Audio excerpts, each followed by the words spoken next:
안녕하십니까. 사회복지학 개론을 담당하는 고병갑입니다. 자, 이번 시간부터는 우리가 10번에 걸쳐서 사회복지학 개론에 대한 문제, 우리 기존의 이론에 정리했던 것을 문제를 통해서 확인해 보는 시간을 갖도록 하겠습니다. 자, 첫 번째 페이지 보시면은 사회복지에 개요해서 첫 번째 문제, 모든 문제를 다루진 않겠습니다만 그래도 그 중에 키워드가 있는 좀 더 중요하다고 여겨지는 이런 문제를 중심으로 진행을 할 겁니다. 1번에 보시면 사회복지와 사회사업의 개념에 대한 설명으로 옳지 않은 것은, 자, 우리가 사회복지라고 하는 용어를 오늘날 다 많은 용어들이 다 사용되고 있지만 모든 혼용되는 용어들이 다 똑같은 개념을 갖는 것은 아닙니다. 일반적으로 사회복지라고 부를 수가 있다, 이런 개념이거든요. 그중에 사회복지라는 용어와 혼용되는 것 중에 가장 좁은 의미, 또 가장 어쩌면 현장의 문제라고 설명할 수 있는 것이 사회사업입니다. 양자는 언제나 나오는 하나의 문제이기 때문에 첫 번째 문제 다뤄놨고 첫 번째 문제로 우리가 또 풀어봐야 됩니다. 자, 흔히 말하는 사회복지란 말과 이와 혼용되지만 사회사업은 어떠한 개념상 차이가 있을까, 이렇게 우리가 양자를 비교해보면 사회복지라고 하는 것은 지향점을 미래에 두고 미래의 이상사회 건설을 꿈꾸는 이런 활동을 사회복지라고 부릅니다. 그에 비해서 이와 혼용되고 있지만 사회사업을 구체적으로 보면 여기는 지향하는 시점이 현재에 있습니다. 지금 사회복지라고 하는 건 미래에 지금보다 나은 미래를 꿈꾸는 데 비해서 여기는 현재의 아픔을 치유하는 데 초점을 두기 때문에 지금 바람직한 상태의 구현에, 어찌 보면은 부적응 상태에 있는 클라이언트를 적응 상태로 되돌려 놓는 것을 초점을 두는 것이 바로 사회사업입니다. 그 때문에 추구하는 시점이 미래냐 현재냐 다릅니다. 사회복지라고 하는 것은 미래를 위하여 이끌어가는 사전적, 적극적, 예방 차원의 보다 큰 비중을 두는 데 비해서 사회사업은 사후적, 이미 아픔을 겪고 있는, 이미 빈곤에 빠져버린, 이런 이미 실직 상태에 놓여버린 이런 거죠. 그런 클라이언트를 위하여 사후적, 소극적 치료의 개념을 갖는다고 보는 것이 비교가 될 겁니다. 사회복지라고 하는 것은 빈곤으로 본다면 여기는 빈곤 예방이라고 하는 방빈에 초점을 둔다면 여기는 이미 가난해져 버린 사람을 위한 빈곤 구제의 소위 구빈의 개념을 가지고 있습니다. 사회복지라고 하는 것은 지금 있지 않는 새로운 것을 만들어내는 작업이기 때문에 여기는 생산적 성향이 강한 데 비해서, 그에 비해서 사회사업은 지금 뭔가 필요한 것이 있는 클라이언트를 위하여 필요한 것을 제공함으로써 쓸 수 있도록 해준다는 점에서 소비적 성향이 강하다라고 비교할 수 있습니다. 사회복지라고 하는 것은 보통 제도나 또는 정책이나 또는 법령의 형태로 이렇게 가시화됩니다만은 사회사업이라고 하는 것은 제도 정책보다는 실천, 현장이죠. 실천이나 실천 보고서로서의 이론 또는 지식 등으로 이렇게 체계화될 수 있고 체계화되어 있습니다. 사회복지는 미래의 이상 사회건설에 있습니다. 이상 사회건설, 여기는 거시적 성격이 강한 데 비해서 여기는 바람직한 상태로 구현이기 때문에 이제 미시적 성향이 강하다라고 볼 수가 있습니다. 환경 변화에 대해서 사회복지라고 하는 것은 제도나 정책이나 법령의 개정의 과정을 거쳐야 하기 때문에 상당히 경직적 성격이 강한다. 환경 변화에 대해서 고정적이라고 좀 써놨고 좀 경직성이 강하다. 그에 비해서 여기는 사회사업은 사회복지에 비해서 환경 변화에 대한 대처능이 강하다. 이렇게 해서 여기는 역동적이다. 역동성이나 신축성을 가지고 있다. 이런 식으로 우리가 비교를 해서 노트를 정리했었습니다. 바로 그 문제입니다. 사회사업은 사회복지보다 광의의 개념이다? 아니죠.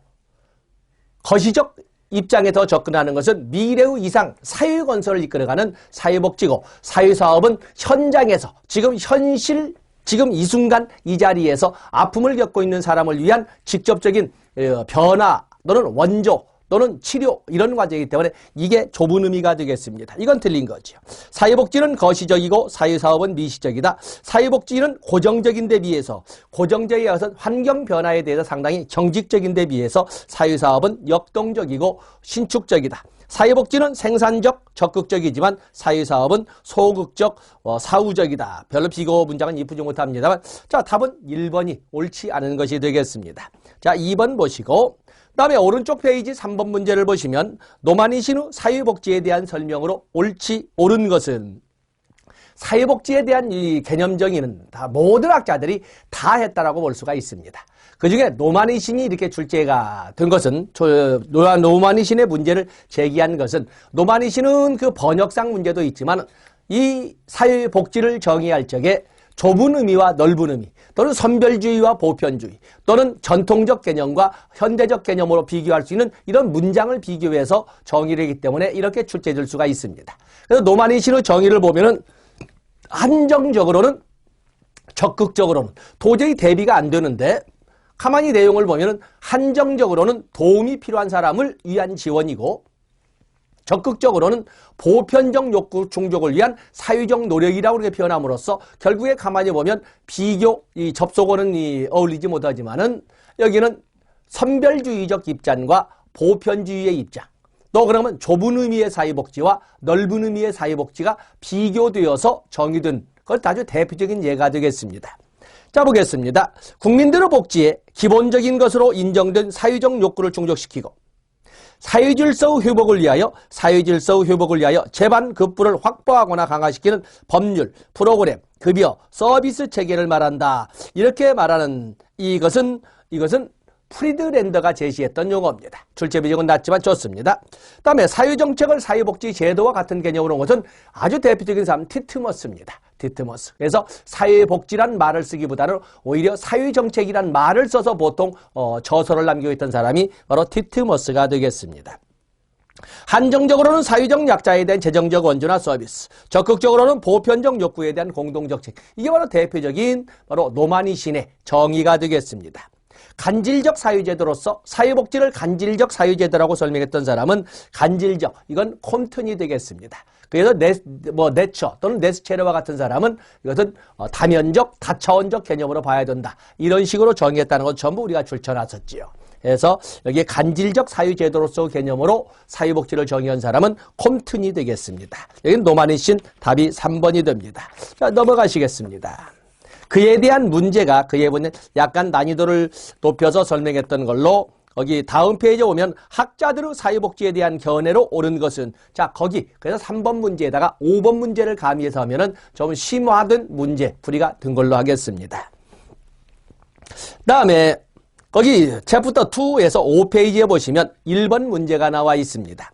메슬로우가 제시한 인간의 욕구 체계와 그에 따른 산업 복지의 내용이 바르게 연결되지 않은 것은 자 메슬로우의 욕구 5단계를 여러분도 아시는 것처럼 저수준의 강도는 강하지만 낮은 수준의 생리적 욕구로부터 시작해서 가장 높은 수준의 자아 실현의 욕구까지 5개 단계로 나누되 인간들은 욕구 충족을 저수준의 욕구로부터 고수준의 욕구로 상향 충족시켜간다. 그래서 전 단계의 욕구가 어느 정도 충족되어야 다음 단계로 이렇게 업그레이드 시켜간다라고 설명했습니다.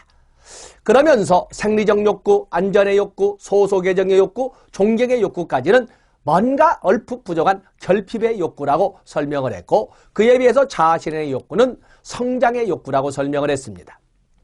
그런가 하면은 또 그 결핍의 욕구라고 했던 것을 일부 책에서는 그것을 생존의 욕구라고 자아실현의 욕구, 성장의 욕구를 실존의 욕구라고 이렇게 비교도 합니다. 또 그러면 어떤 사람은 결핍의 욕구, 생존의 욕구 영역을 기본 욕구라고 표현하고 그리고 자아실현의 욕구, 성장의 욕구, 또 실존의 욕구를 거기를 메타 욕구라고 이렇게 쓴 책도 있다는 것도 알아주시면 됩니다.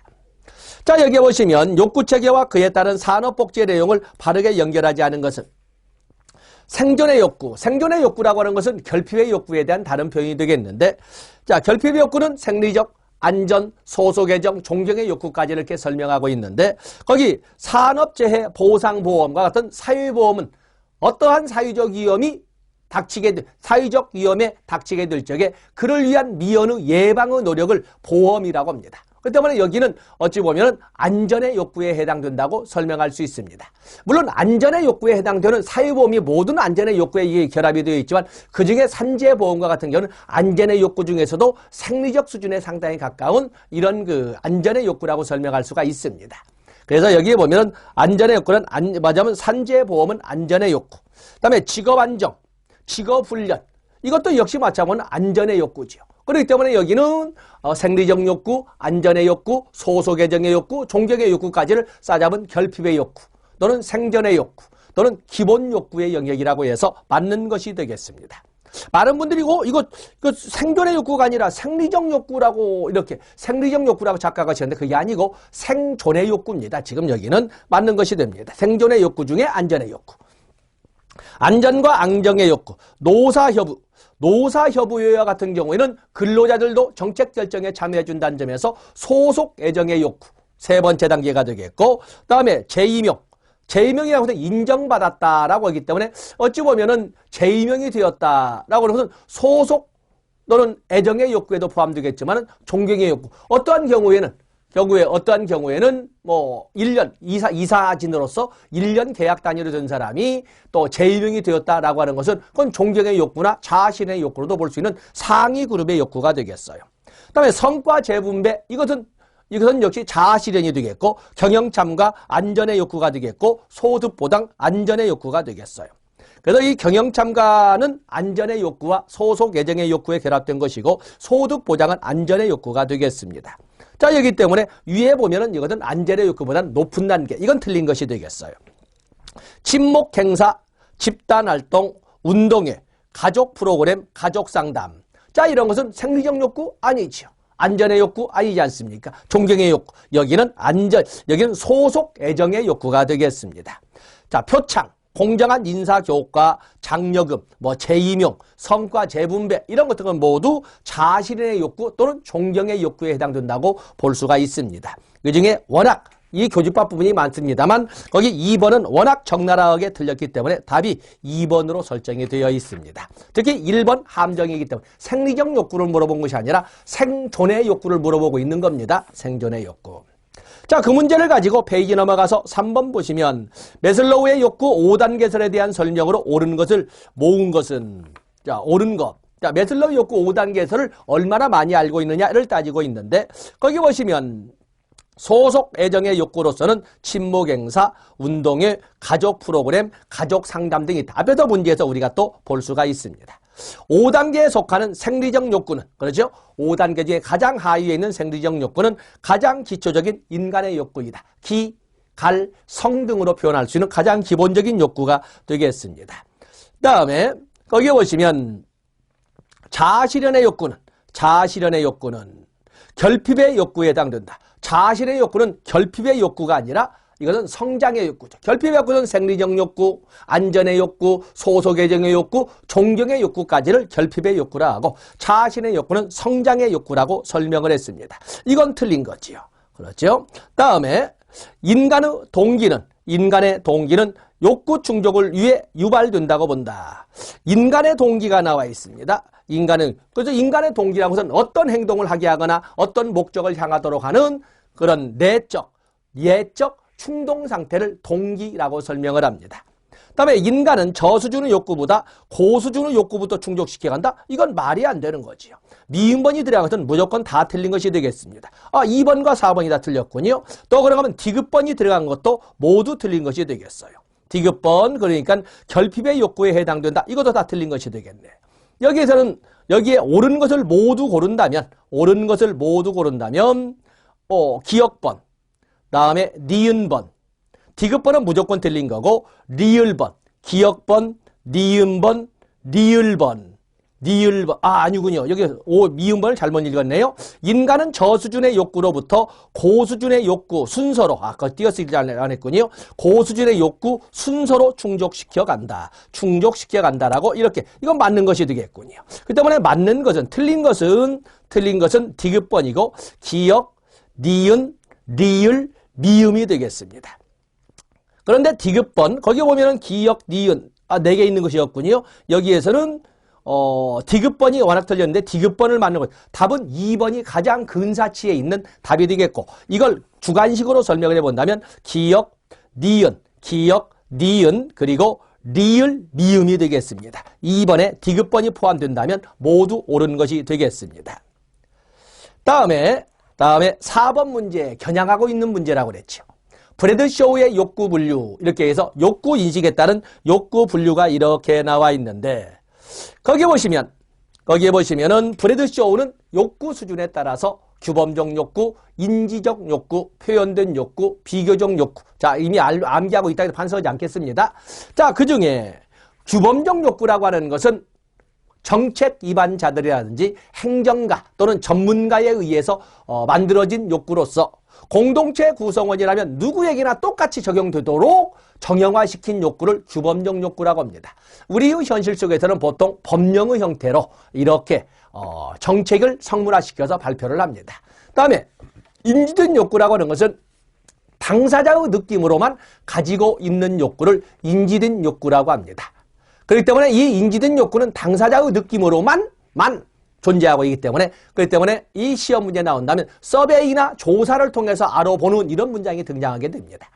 다음에 표현된 욕구 또는 표출된 욕구라는 것은 이것은 밖으로 표출된 어떤 수요라고 경제학적으로 표현합니다만 밖으로 표현된 표출된 욕구를 이렇게 하고 그 과정을 우리는 법령상에서 신청이나 청구라고 하는 말로 표현을 하고 있습니다. 다음에 비교적 욕구는 연구 대상의 욕구를 돌출시키기 위해서 주변, 시대적, 공간적, 지역적, 비교 목적으로 동원한 욕구를 비교적 욕구라고 설명을 합니다.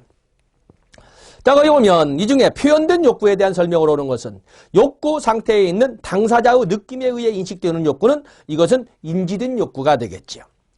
다음에 집단들 간의 상대적 비교를 통해 파악되는 욕구는 이건 비교적 욕구가 될 것이고 사람들이 인식하지 못하는 욕구나 제공될 수 있는 서비스가 없는 욕구는 파악하기 힘들다.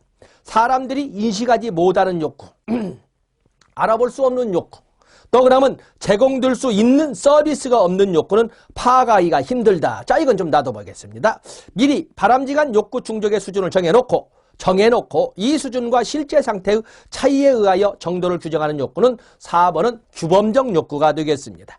이것은 3번이죠. 사람들이 인식하고 있는지 아닌지를 스스로 끄집어내주면 신청했다고 하는 것이고 스스로 끄집어내줄 수 없으면 바로 지금 여러분들이 그 자리에 필요하다고 해서 민간 경력직들을 직접 리치아웃을 통해서 끄집어내고 싶어도 낼 수 없는 사람이라면 도와줄 수가 없으니까 끄집어낼 수 있도록 가서 도와주세요. 이거는 거거든요. 표현된 욕구로서 존재할 수 없다면 표현된 욕구로 존재할 수 있도록 여러분들 민간 경력직들이 가서 도와주셔야 합니다라는 것을 지금 말하고 있는 거예요. 바로 그래서 4번은 3번이 되겠습니다. 그래서 끄집어낼 수 있는 욕구, 끄집어내 있는 욕구, 이것을 표현된 욕구, 표출된 욕구라 하고 그러고 싶어도 그럴 수 없는 사람이라면 바로 현장에 가서 그럴 수 있도록 신청할 수 있도록 표현된 욕구로 전환시킬 수 있도록 도와주어야 한다는 개념을 이렇게 완곡하게 표현을 했습니다. 그래서 4번과 같은 문제는 우리의 지금 현실에 관련된 가장 가까운 문제라고 볼 수가 있습니다. 자, 5번, 6번은 여러분들이 보셔서 볼 수가 있습니다. 다음에 8페이지의 7번 문제를 보면은 사회복지 이론적 관점에서 기능주의적 관점으로 옳은 것은 자, 보통 우리가 사회복지 실천의 현장에서 사회를 바라보는 관점에는 기능주의적 관점과 갈등주의적 관점과 신갈등주의, 통합주의의 관점으로 나눠볼 수가 있습니다. 이론 강의에서는 좀 서운할 정도로 그냥 빼고 넘어갔습니다만 왠지 불안하니까 문제를 통해서 하나 첨가를 하도록 하겠습니다. 사회를 바라보는 관점에는 사회관이죠. 사회를 바라보는 관점. 인간을 바라보는 관점에는 보통 성선설, 성악설, 성무, 선악설 이렇게 표현을 하는데 여기는 사회를 바라보는 관점으로 이렇게 정리를 하겠습니다. 사회를 바라보는 관점에는 기능주의가 있고 그리고 갈등주의가 있고 그리고 신갈등주의, 책에서는 통합주의라고 이렇게 설명을 했습니다. 이 기능주의에서는 문제의 원인을, 사회 문제 발생의 원인, 사회 문제의 발생 원인을 부적응에서 찾습니다. 부적응을 사회 문제 발생의 원인으로 봅니다. 다시 말해서 일탈이나 또는 탈선이나 또는 반사회성 등으로 표현하는 부적응을 문제 발생의 원인으로 봅니다. 그에 비해서 갈등주의는 문제 발생의 원인을 불평등에서 찾습니다. 불평등. 불평등으로서 우리가 보면 빈곤, 박탈, 또는 배제, 또는 실업, 또는 소유, 이런 등으로 설명할 수 있는 것이 불평등이 되겠는데 문제 발생의 원인을 여기에서 찾습니다.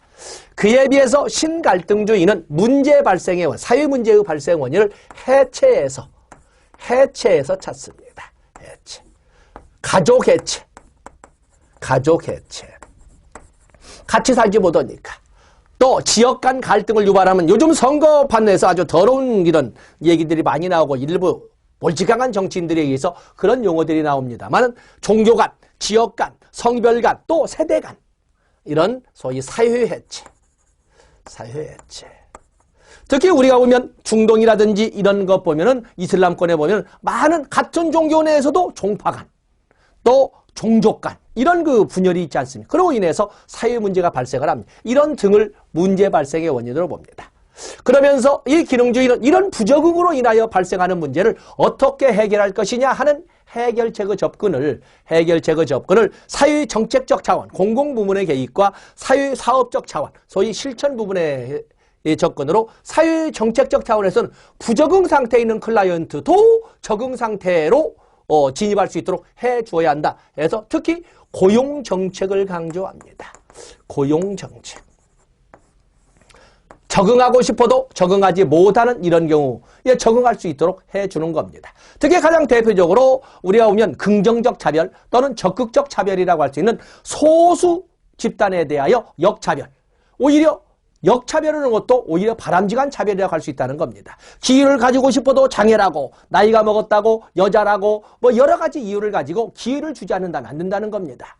기회를 갖는데 불리할 수밖에 없는 소수에게 보다 큰 같은 조건이라면 우선적 순위 배정을 함으로써 이런 차별은 오히려 평등을 빼버리는 것 같으면서도 오히려 평등을 구현하는 적극적 차별이라고 할 수 있다. 해서 고용정책 또는 긍정적 차별정책을 이끌어갑니다.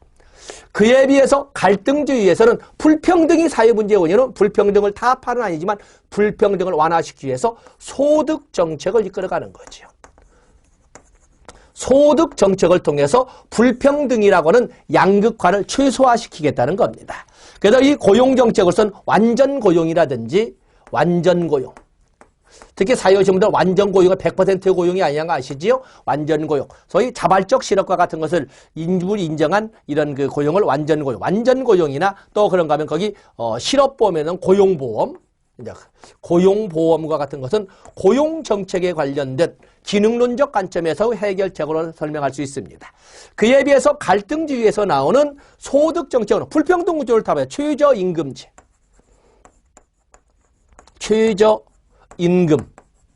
우리는 1986년에 최저임금법이 제정되어서 1988년부터 시행이 되어 있습니다만 마치 국민연금법과 똑같이 86년도에 만들어져서 88년도부터 시행됐습니다. 또 그러면 최저임금제라든지 또는 법정시간제.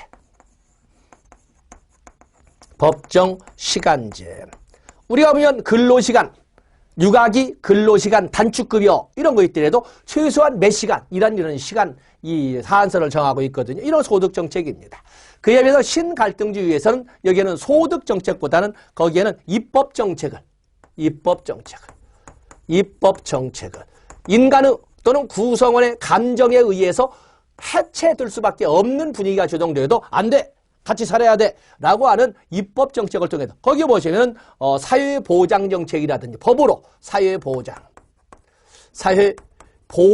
법제화한다든지 또 그러면 두 번째 뭐 나왔습니까?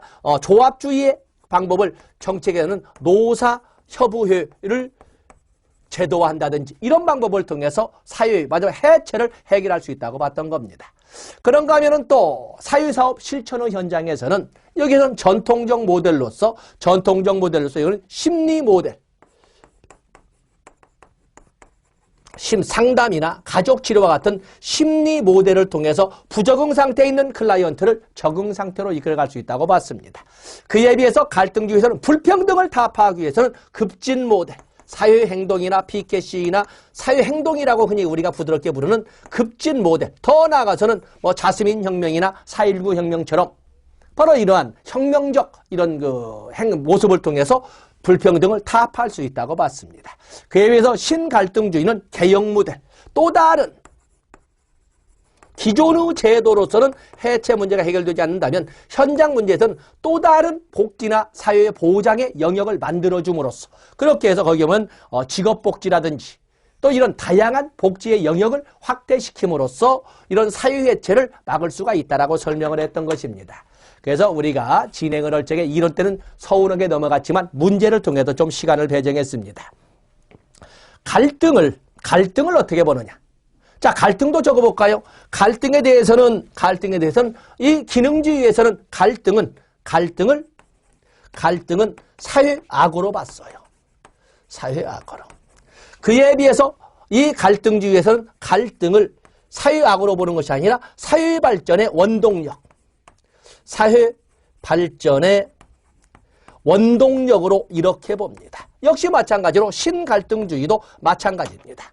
그렇기 때문에 신갈등주의는 한 단계 더 나가서 사회 갈등이라고 하는 것이 꼭 사회악인 것만은 아니고 사회 발전의 원동력으로 비온주의 땅이 더 굳어질 수 있는 그런 그 모습을 보여주기 때문에 제도화시켜야 된다. 그래서 갈등의 제도화, 바로 갈등의 제도화가 바로 노사정 협의라고 설명할 수 있는 조합주의적 접근인 거거든요.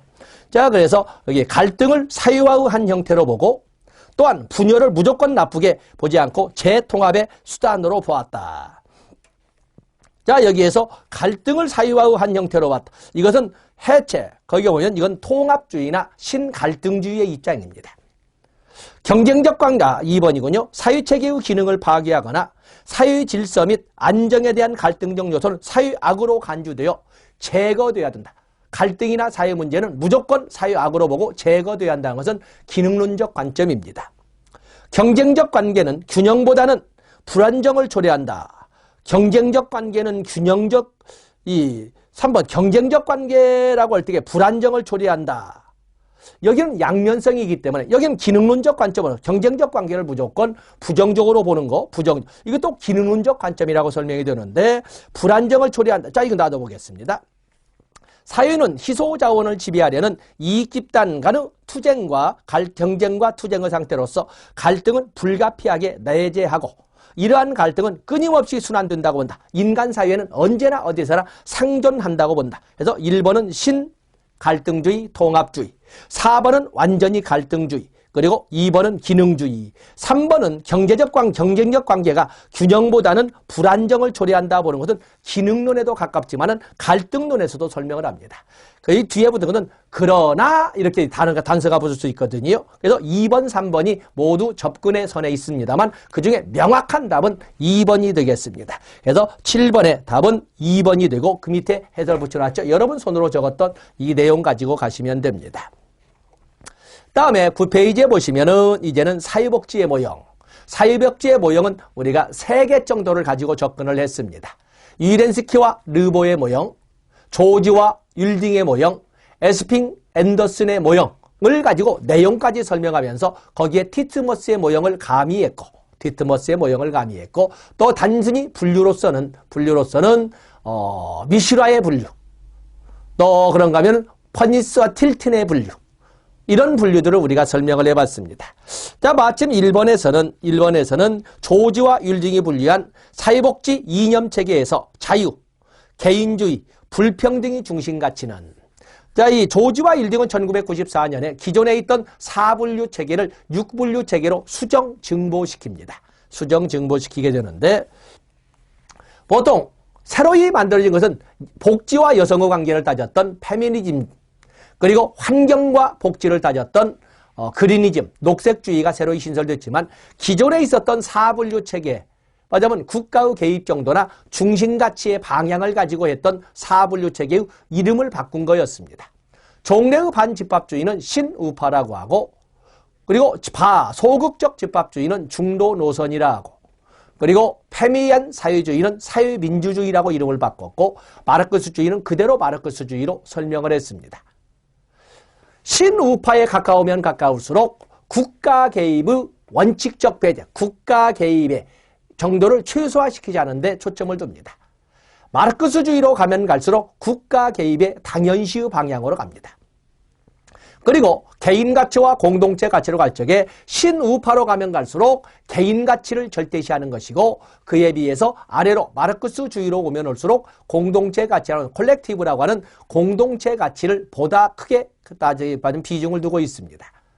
또 자유와 평등으로 볼 적에 신우파에 가까우면 가까울수록 자유에 초점을 두는 것이고, 그리고 마르크스주의에 가까우면 가까울수록 자유보다는 평등의 가치를 둡니다. 또 자유라 하더라도 신우파에 가면 갈수록 간섭받지 않을 자유, 소극적 자유를 강조하는 데 비해서 마르크스주의에 가까우면 가까울수록 적극적 가치를, 적극적 자유를 강조를 합니다. 또 이번에는 평등을 가지고 본다면 신우파에 가까우면 가까울수록 평등에서는 기회의 평등을 강조를 합니다. 기회의 평등. 그에 비해서 마르크스주의에 가까우면 가까울수록 결과의 평등을 강조를 합니다. 또 그런가 하면 평등과 불평등의 관점을 극단적으로 나눠본다면 신우파로 가면 갈수록 불평등 당연시가 되겠습니다. 그에 비해서 마르크스주의에 가까우면 가까울수록 평등의 최대화를 주장을 합니다. 자, 이렇게 보는데 여기 개인의 가치, 자유, 동의와 불평등이 나온 것은 신우파에 가까우면 가까울수록 그게 중심가치가 될 거예요. 그에 비해서 그 가치를 개인의 가치, 또 자유 중에서 특히 소극적 자유의 가치, 또 그런가 하면 불평등의 당연시를 하는 것은 신우파나 중도 노선이 되겠습니다만, 그 중에 원리원칙적으로 무조건이라고 설명하는 것은 신우파가 되는 것이고, 소극적 집합주의였던 중도 노선은 실용주의적 입장에서 어느 정도의 불평등은 완화되어야 한다는 입장에서 어느 정도의 국가 개입을 허용하는 그런 입장에 있습니다. 여기에 보면 신우파, 중도노선, 민사주의, 독일에서는 사회민주주의를 민주사회주의라고 합니다. 그렇기 때문에 이건 페비안 사회주의, 사회민주주의라고 보시면 됩니다. 마르크스주의 있지만 이 중에 개인의 가치를 강조하는 것은 신우파 쪽에, 다음에 평등보다는 자유의 가치를 강조하는 것은 신우파 쪽에, 그리고 불평등 당연시 신우파 쪽에 있습니다. 1번과 2번 중에 가장 이것이 가까운 것은 1번 신우파가 되겠습니다. 이런 가치를 맹신적으로 믿는 것은 신우파, 조건부로 수용하자고 하는 것은 중도 노선이 되겠습니다. 2번 문제는 풀지 않겠습니다만 2번 문제 반집합주의, 소극적 집합주의, 페비안 사회주의, 마르크스주의로 구분한 학자. 이 사람들이 이게 바로 조지와 율딩이 되겠는데, 이들은 1994년에 이 이름을 아까 말씀드린 것처럼 신우파, 중도노선 또는 중도우파라고도 합니다. 그런가 하면 사회민주주의 또는 민주사회주의, 민사주의, 그리고 마르크스주의로 이름을 바꾸되 거기에 페미니즘과 그리니즘을 첨가해서 6개 분류 체계로 바꿨다. 자, 2번은 그렇게 살찌어 보내시고, 페이지 넘어가 보시면 3번에 위렌스키와 르보의 이론이 나와 있습니다. 위렌스키와 르보의 이념이 이렇게 나와 있는데, 위렌스키와 르보는 요즘 사람 이름도 쓰지 않습니다. 당연한 것처럼 그냥 제도적 모형과 자녀적 모형, 자녀적 모형과 제도적 모형으로 봅니다. 자녀적 모형이라고 하는 것은 선별주의적 입장에서의 복지 모형이고, 제도적 모형이라고 하는 것은 보편주의 입장에서의 복지 모형입니다. 그렇기 때문에 자녀적 모형은 자산조사를 필수 조건으로 하고 있는 데 비해서 제도적 모형은 자산조사라는 단어를 아예 쓰지도 않고 그냥 권리의 행사라고 이렇게 표현을 합니다. 자, 보겠습니다. 제도적 모형, 보편주의적 운영에서 전 국민을 대상으로 복지의 혜택이 가도록 해야 된다는 입장이기 때문에 제도적 모형에서는 욕구가 예측되며 산업화에서는 정상적인 것이다. 산업화가 진전되면 될수록 그로 인해 쌓인 자원을 가지고 충분히 전 국민의 삶의 질을 높여줄 수 있다라고 이렇게 설명을 합니다. 그래서 제도적 모형은 현대 사회에서의 복지 모형이라고 설명하고 있고 운영 이념을 보편주의라고 조금 전에 설명을 했습니다. 그렇기 때문에 어느 정도 전 국민을 평균 내보면 앞으로 어떤 것이 원해질 것이다라고 추정할 수 있다는 거. 이 교재에서 설명하였지만 첨가해 주고. 그래서 제도적 모형에서는 미래에 대한 어느 정도 욕구가, 국민들의 욕구가 평균적으로 어느 정도 추정될 수 있다라고 하고 있습니다. 자녀적 모형은 인본주의와 평등주의를 바탕으로 가 있다. 인본주의 또는 평등주의를 바탕으로 하는 것은 이것은 보편주의 운영 이념을 바탕으로 하는 제도적 모형이 되겠습니다. 많은 사람들이 여기에서 혼동을 하거든요. 대한민국 국민이라면 누구나 똑같은 혜택에 갈 수 있도록 해야 된다. 이게 평등입니다. 평등. 그래서 인본주의, 평등주의를 바탕으로 하는 것은 제도적 모형이고 자녀적 모형은 수익자 부담의 원칙입니다. 저 먹고 살 거든 지가 알아서 해야 되지 뭘 어떻게 하라고. 물론 최선을 다하고도 참 안 풀리는 사람이라면 예외적으로 국가가 일시적으로 도와주긴 하겠지만 저 먹고 살 것은 각자 자기가 알아서 해야 된다 해서 개인주의 그리고 각자 먹고 사는 문제에 대해서는 국가가 간섭해서는 안 된다라고 하는 소위 자유주의의 입장에 있습니다. 그래서 인본주의, 평등주의를 원칙으로 하는 것은 제도적 모형이 되겠습니다.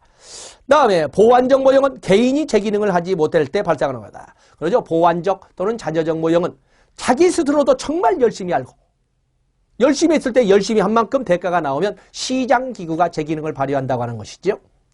그에 비해서 그러고도 안 되어서 우리는 부양의무자라고 표현하고 있지만 가족이나 친족이 나서서 최선을 다해서 도와줬음에도 불구하고 안 풀린다면 그럴 적에는 원칙적으로는 국가는 개입해서는 안 되지만은 예외적으로 국가가 개입해서 굶어 죽지는 않게 해주는 활동을 사회복지라고 한다.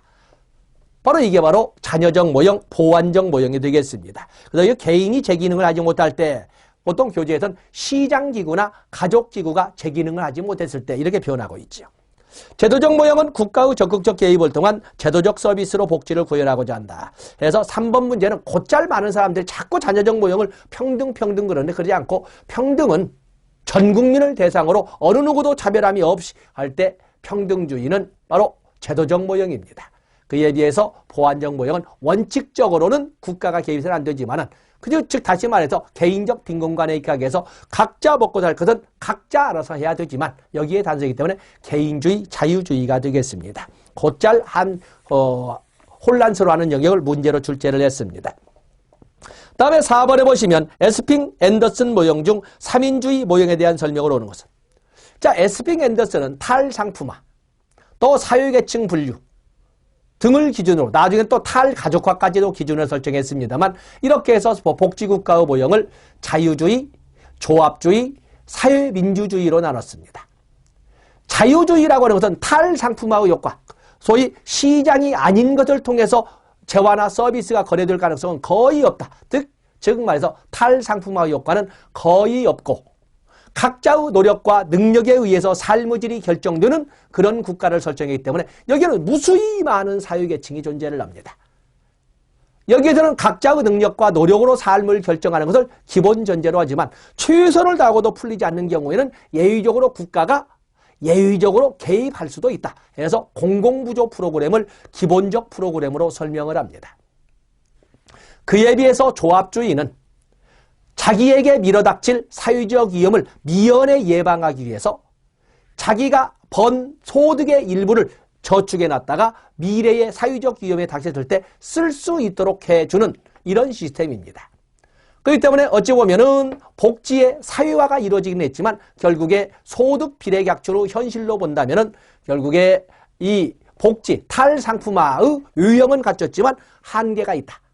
그리고 사회계층도 결국에 잘 살던 사람이 보험료 많이 냈고 보험료 많이 냈던 사람이 나중에 늙어서도 급여를 많이 받는 걸로 볼 적에 국가가 아닌 국가가 제도화해서 탈상품화의 유형은 가지고 있지만 그렇다고 해서 잘 사는 사람이 못 살거나 못 사는 사람이 잘 사는 뭐 이런 개념은 아니고 여기도 역시 탈상품화의 효과는 한계가 있고 그리고 대부분을 가능한 한 그 젊어서의 사회적 지위를 늙어서도 그대로 이어갈 수 있도록 한다는 점에서 사회 계층 분류에도 한계가 있다고 하는 것이 조합주의 또는 일부 책에서는 보수주의라고 설명을 합니다. 그에 비해서 삼인주의는 마르크스주의까지는 가지 않지만 삼인주의라고 하는 것은 가능한 한 모든 구성원들이 하나의 계층 속에서 전 국민이 국가에 의해서 주는 하나의 서비스를 똑같이 받으면서 살아가는 세상을 만들어보자 라는 점에서 탈상품화의 효과가 가장 크고, 그리고 가능한 한 중산층이라고 하는 그 중간, 중류층으로 대부분의 구성원이 모여지는 그런 사회를 설정하기 때문에 사회 계층도 단순화된다고 이렇게 설명을 합니다. 그러다 보면 사회민주주의는 탈상품화의 효과가 가장 크다라고 설명을 합니다. 효과가 없다라고 하는 것은 자유주의, 한계가 있다라고 하는 것은 조합주의나 보수주의. 수정자유주의로 불리면서 복지국가를 찬성한다. 수정자유주의라는 말을 쓰고 있는데, 자, 여기는 좀 놔둬보시겠습니다. 다음에 탈상품화의 효과가 가장 작고 사유권이 제약적이다. 자, 여기에 보시면 사유권이 제약적이다라고 하는 것은 당연히 이것은 자유주의적 입장에서 가까운 이런 표현이 되겠습니다. 다음에 보편주의와 모형을 빼버리시고 보편주의와 사유권을 통한 탈상품화의 효과가 가장 크다. 자, 여기는 2번과 4번. 2번은 약간 교집합 부분으로 소위 조합주의와 같이 교집합 부분이 있습니다만, 여기는 그것마저도 없는 거기 때문에 답은 4번이 되겠습니다. 이게 문장에서 모형자 빼버리시고, 그래서 사유제는 최대한 수준의 가능한 완전 평등은 불가능하지만 최대한 수준의 평등까지 이끌어가보자 라고 하는 것은 에스핑 앤더슨의 사회복지국가 모형에서 3인주의가 되겠습니다. 그다음 보편주의, 그리고 탈상품의 효과가 가장 크다. 여기는 더 이상 시비를 붙일 것이 없죠. 세 개 중에. 그래서 2번을 가지고도 사람들이 설명을 하죠. 복지국가도 찬성하고 수정자유주의라고 하는데 함정이 있죠. 2번은 무슨 함정이 있어요? 수정자유주의가 아니라 수정자본주의라고 이렇게 설명해야 되겠죠. 그래서 언뜻 볼 적에는 이게 왜 틀렸냐 이렇게 할 수 있는데, 함정은 수정자본주의라고 이렇게 설명이 돼야 되겠습니다. 그래서 답은 4번이 됩니다. 답은 4번이 된다. 다음에 거기에 보면 5번, 6번은 여러분들이 충분히 읽어보실 수가 있는 것이고, 그걸 가지고 우리가 12페이지에 보시면 에스핑 앤더슨, 그걸 과자가 쓸데없이 들어있군요. 에스핑 과자 빼버리시고 에스핑 앤더슨의 모형으로 옳지 않은 것은 조금 전에 설명한 것처럼 탈상품화 정도를 가지고 자유주의, 조합주의, 3인주의로 나눴다. 자유주의 모형에서는 공공부조 시스템을 강조하고, 자, 이렇게 본다면 조합주의 모형에서는 사회보험 시스템 프로그램을 강조하고, 그렇게 설명한다면 3인주의에서는 가능한 한 어떻게 있어요? 전 국민이 최대한 평등을 구현할 수 있도록 일정 조건만 가지고 있다면 똑같은 혜택을 가져갈 수 있도록 하는 사회수당 프로그램을 강조한다라고 이렇게 비교할 수 있습니다. 탈상품화의 정도가 높을수록 바로 복지 수준이 높다. 사회민주주의를 설명한다라고 설명을 합니다. 다음에 조합주의 모형에서는 탈상품화 효과는 한계가 있다라고 본다. 탈상품화의 유형은 갖추고 있지만 결국에 잘 살던 사람이 나중에 잘 살면서 기존의 지위를 유지해 가더라 이렇게 표현할 수 있거든요. 그래서 탈상품화의 유형은 갖췄으나 실용에서는 한계가 있다라고 설명을 합니다. 답은 2번이 되겠지요. 그래서 앞에 있는 문제와 같이 연결을 시켜봤습니다. 다음에 14페이지로 가서 보시면 사회정책이론 중 사회양심론에 대한 설명을 오는 것. 무조건 나온다고 설명했지요. 무조건 나옵니다. 사회정책이론, 그러면 제가 여러분에게 노트 정리를 쭉 할 적에, 이론 강의를 노트 정리할 적에 산업화이론, 즉 수렴이론이나 기술적 결정론, 탈이데올로기 이론이라고 했던 바로 산업화이론. 또 그런가 하면 사회양심론, 사회통계론이나 사회음모론, 또 엘리트 이론, 엘리트 이론에 대한 비판으로 나오는 다원주의 이론, 다원주의 이론에 대한 문제점을 끄집어가지고 나오는 조합주의 이론, 코퍼라티즘. 그런가 하면 시민권 이론, 전파 이론, 다시 말해서 확산 이론, 또 사회민주주의 이론 등을 전부 노트 정리했습니다. 거기에서 당연히 나옵니다. 당연히 나옵니다. 자, 여기 보시면, 여기 하나만 보겠습니다. 사회양심론에 대한 설명을 오는 것은, 사회는 소수의 엘리트 집단을 정점으로 한 피라미드 구조로 이루어져 있다. 소수 엘리트 집단으로 이 엘리트 집단을 정치하는 소수의 엘리트 집단을 설정하는 것은 사회 음모론, 사회 통제론과 엘리트 이론이 되겠습니다. 구빈정책은 사회적 무질서를 완화시키기 위해서 의도된 것이라고 본다. 자, 이것은 사회 통제론, 노동규범을 강화함으로써 기존의 질서 유지를 또는 사회의 안녕 질서를 유지하는 데 목표를 두고 만든 것이 사회정책이다라고 하는 것은 사회 음모론, 사회 통제론이 되겠어요. 다음에 사회정책을 수립하고 집행하는 정부와 국가에게 합리적이고 도덕적 반응을 하도록 촉진시킨다. 이게 바로 사회양심론이죠. 사회양심론은 사회정책이란 공동체 구성원들의 이타주의적이고 인도주의적인 정신이 합쳐져서 사회정책으로 표출되고 국가를 통해서 자선활동으로 표출된 것이다 라고 설명하는 것이 사회양심론입니다. 엘리트주의와 대비되는 이론으로 국가의 중재자의 역할을 강조하는 것은 이건 다원주의죠. 무수히 많은 이해관계 집단들이 타협, 설득, 조정 등을 통해서 사회정책을 만들었는데 국가는 단지 중립자적 지위에서 사회 집단들 간의 갈등이나 조정하는 중립자적 지위를 유지할 뿐이다 라고 하는 것은 바로 다원주의 이론이 되겠습니다. 4번은 다원주의 이론이 되겠어요. 여기에 사회양심론은 답은 3번이 되겠습니다. 3번이 되겠어요. 다음에 거기 16페이지로 넘어가 보시면 사회복지의 이념가치가 나와 있는데 사회복지의 이념가치에서 특히 여러분들은 17페이지에 있는 3번, 그래서 1번을 배경지식으로 하되 3번 정도 사회복지사 윤리강령 1882년에 재정공포되고 해서 시행되고 있는데 사회복지사 윤리강령은 전문과 그리고 윤리 기준으로 되어 있지 않습니까? 전문과 윤리 기준으로 되어 있는데 이 윤리 기준에는 사회복지사의 윤리 기준에는 사회복지사의 기본적 윤리 기준, 사회복지사의 클라이언트에 대한 윤리 기준, 사회복지사의 동료에 대한 윤리 기준, 사회복지사의 기관에 대한 윤리 기준, 사회복지사의 사유에 대한 윤리 기준, 그리고 사회복지윤리위원회 구성 운영 이렇게 6개 항으로 되어 있는데 국가에 대한 윤리 기준은 언급하지 않습니다. 사회복지사는 인본주의와 평등주의 사상에 기초를 한다. 사회복지사는 클라이언트와의 직무수행 과정에서 얻은 정보를 최대한 공개하기 위해, 자, 더 이상 안 봐도 되겠지요. 가능한 한, 절대적 의무는 아니지만 최대한 비밀 보장을 클라이언트의 비밀을 보장하기 위해서 노력해야 됩니다. 다음에 사회복지사는 소속기관 성장 발전을 위해서도 노력해야 된다. 사회복지사는 사회의 정의 증진을 위하여 사회정책의 수립과 집행을 요구하고 옹호해야 된다. 자, 이렇게 해서 나와 있습니다. 그래서 이 3번 가지고 문제는 풀었습니다만 1번도 같이 여러분들이 접근해 주시면 되겠습니다. 자, 이렇게 해서 나와 있고 19페이지는 문제는 풀지 않고 한 번도 출제가 되지 않아서 사회복지는 어떻게 발전했는가를 교재에서 4단계로 설명했지요. 종교적 동기에 의한 자선사업의 단계, 종교적 동기에 의한 자선사업의 단계.